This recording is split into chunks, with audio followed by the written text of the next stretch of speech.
السلام عليكم ورحمة الله وبركاته. ازيكم حبايب قلبي؟ عاملين ايه؟ يا رب تكونوا بخير. كل سنة وانتم طيبين. وما زلنا بنعمل الاكلات اللي احنا متعودين نعملها ايام عيد الاضحى. ربنا يجعلها ايام مباركة عليكم وعيد مبارك عليكم، اللهم امين.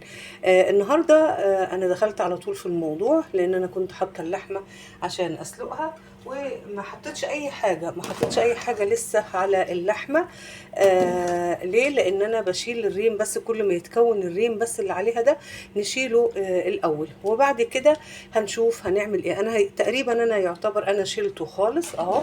ما حطيتش اي حاجه لسه على اللحمه بتاعتي، ولا حطيت ملح ولا توابل ولا حاجه، لان الاكله اللي احنا هنعملها النهارده معتمده على شويه حاجات كده هوريها لكم وهقول لكم عليها. انا هسيب اللحمه تاخد كام غلوه كده لحد لو في ريم تاني طلع او حاجه نعمله. وتعالوا بقى بينا نشوف مكونات الاكله بتاعتنا دي وايه وهنعمل ايه النهارده. طبعا احنا حاطين اللحمه بتتسلق على الايه البوتاجاز. اللحمه اللي انا حاطه ضاني على لحمه بقري عادي، الاتنين مع بعض. وهي الاكله دي اللي بيميزها ان هي لازم بتبقى بلحمه ضاني. تمام. فانا النهارده عملناها في الخباسه كده، عشان طبعا انا عندي ما بياكلوهاش، بس انا بحاول. هي في الاكله دي ما بتبانش خالص، يعني ما بيبانش لون، ما بيبانش طعم اللحمه اطلاقا يعني. ليه؟ هنحط عليها مكونات هتشوفوها دلوقتي هتخلي الاكله في ناحيه تانية خالص. هعمل رز مضغوط، او هعمل اللي هو المندي، بس بطريقه سهله بتاعتنا احنا المصريين، مش زي ما السعوديين او اليمنيين او بتوع الخليج بيعملوها. احنا نعملها بطريقه سريعه على البوتاجاز كده من فوق، سهله وكويسه.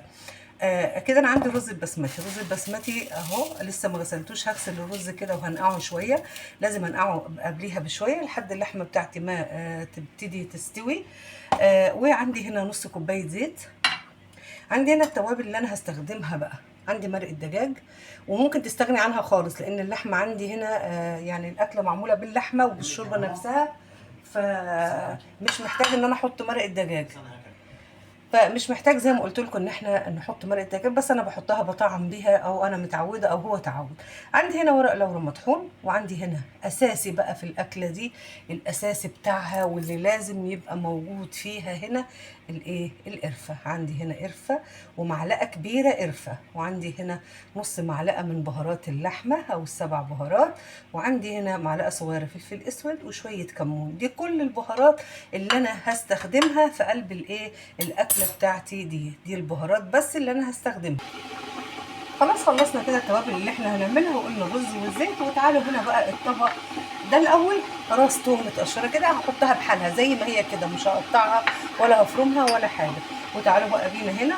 عندي هنا فلفل اخضر، وقرن الفلفل ده انا احطه بس يطعم شويه الاكل الطبخه.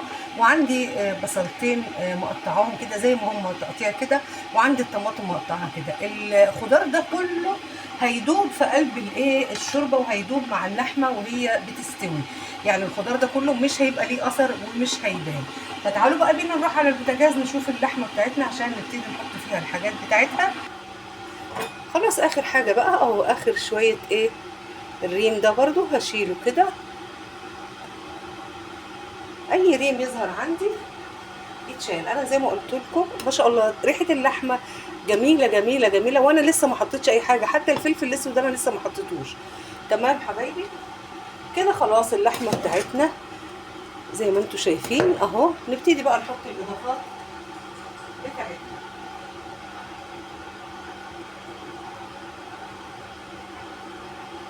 اول حاجه احط هنا الزيت اهو، وهنزل بالثوم زي ما هو كده هحطه، وهنزل بالتوابل بتاعتي كلها اهو. طبعا مش هحط ملح دلوقتي خالص. وهنزل بالخضار بتاعي كله على اللحمه كده حبايبي. تمام. دي كل الحاجات اللي انا هستخدمها. طبعا الحله هنقلها تاني لما اجي احط رز، بس اللحمه تستوي الاول. تبتدي بقى الريحه تطلع بتاعه الخضار ده، وخصوصا القرفه مع الثوم بقى مع البصل. يعني ما شاء الله والله الريحه بدات تطلع جميله جميله جميله.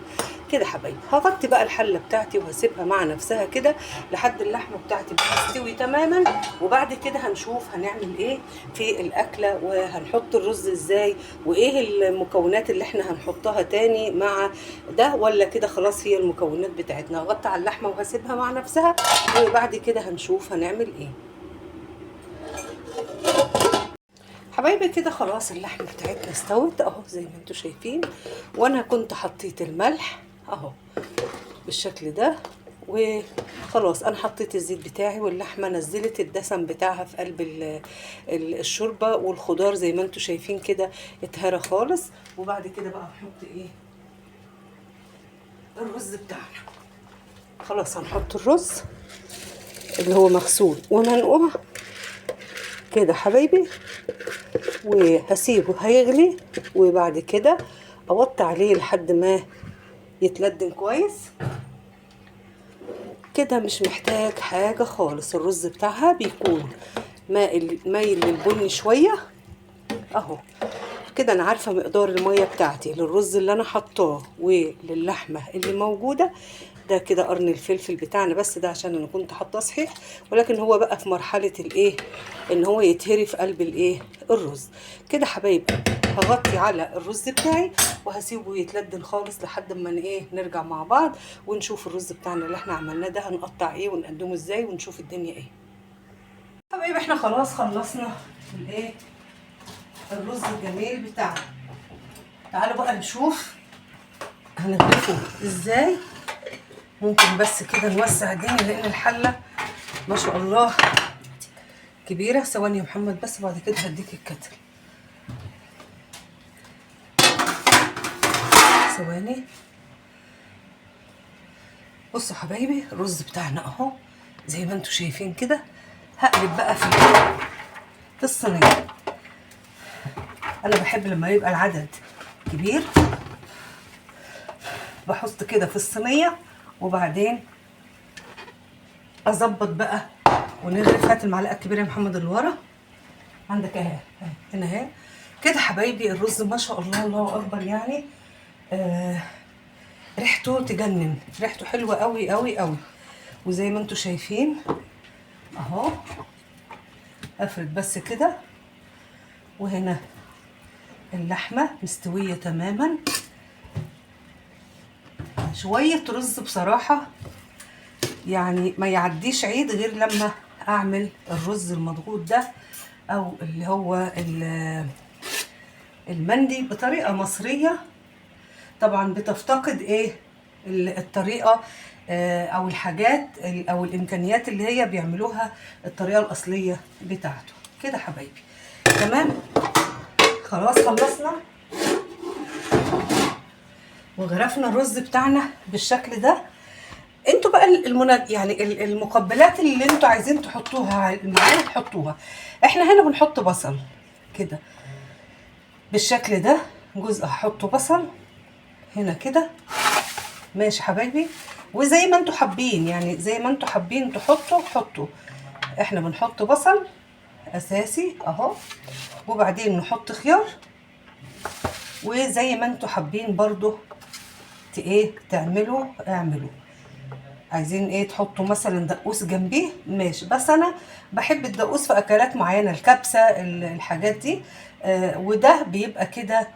وهنا ليمون للي حابب يعصر عليه ليمون. هنا حبايبي كده خلاص خلصنا الطبق بتاعنا الرائع الجميل ده بالطريقه البسيطه الحلوه دي. الصينيه سخنه جدا اهو يا حبايبي بالمنظر الرائع ده. ودي اكله العيد او اكله لازم اعملها في العيد، الرز باللحمه بالشكل اللي انتوا شايفينه ده. اتمنى لو الفيديو عجبكم حبايب قلبي ما تنسونيش لايك وشير وسبسكرايب للقناه وفعلوا الجرس حبايبي عشان يوصل لكم كل جديد. ويا رب دايما اشوفكم على خير. طبعا اللحمه مستويه خالص اهو زي ما انتوا شايفين كده اهي. تمام حبايبي اشوفكم على خير حبايب قلبي.